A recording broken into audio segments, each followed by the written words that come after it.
সেই বন্ধুসকল আজি অলপ ফুৰি আহোঁ ৰ আমাৰ সাতটা পৰা এই গাড়ী উঠিম এতিয়া।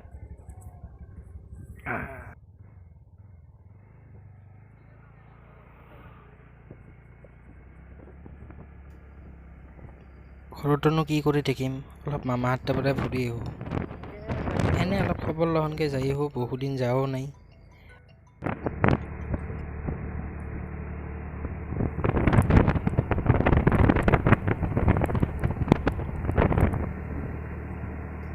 এনেকৈ যাই যাই মই হাৱে পালোঁ। হাৱেৰ পৰা যাই যাই মই এতিয়া অলপ তেলটো ভৰাই ল'ম। মানে আমি খাই থাকিলে নহ'ব না, গাড়ীখিনিকো খুৱাব লাগিব। তেল অলপ ভৰাই ল'লোঁ, ভৰাই লৈ সুন্দৰ আৰু যাই আছোঁ। এখন অদ্ভুত দলং দেখাম আজি আপোনালোকক। এনেকৈ সুন্দৰ পৰিৱেশৰ মাজত যাই আছোঁ। চাওক না এইখন দলং, ব্ৰিটিছৰ দিনতে বনাইছিল। এইখন দলঙৰ লগত গেট এখন আছিল।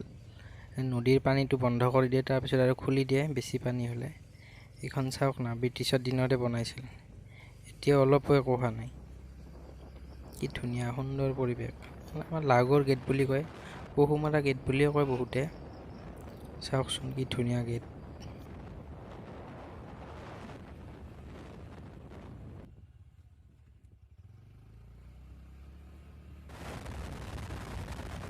ধুনীয়া ৰাস্তাৰ মাজেদি মই এনেকৈ যাই আছোঁ।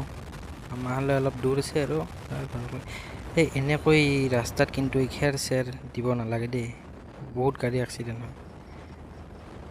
এইটো বেয়া কাম আপোনালোকে নিদিব দেই, আৰু কোনোবা দিলেও ক'ব, হাক দিব।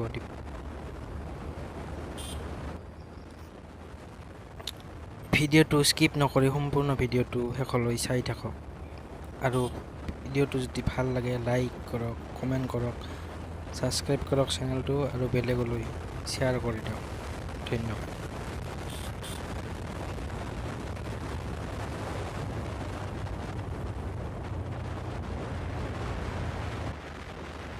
এনেকৈ মই যাই এই পাই গ'লোঁ মামাহাৰ গাঁও। এইখনেই হৈছে আমাৰ মামাহাৰ গাঁও। আগতে গৰম বন্ধত মামাহাৰ গাঁও বুলি ক'লে কিবা ভালে লাগে, মামাহাৰ তাকে যাম গৰম বন্ধত, মজাই বেলেগ আছিল। এতিয়া কিন্তু সেইটো নাই দেই, ল'ৰা ছোৱালীৰ হাতত মোবাইল লৈছে আৰু পাবজি ফ্ৰী ফায়াৰ এইবিলাকতে ব্যস্ত, লগ বন্ধু চব পাহৰি যায়। এনেকৈ যাই মই মামাহাৰ ঘৰ পাই গ'লোঁ। এই নাৰিকল দুডালৰ মাজেদি সোমাই গ'লে মামাহাৰ ঘৰ পাই গ'লোঁ। মামাহাৰ ঘৰ পাই গ'লোঁ।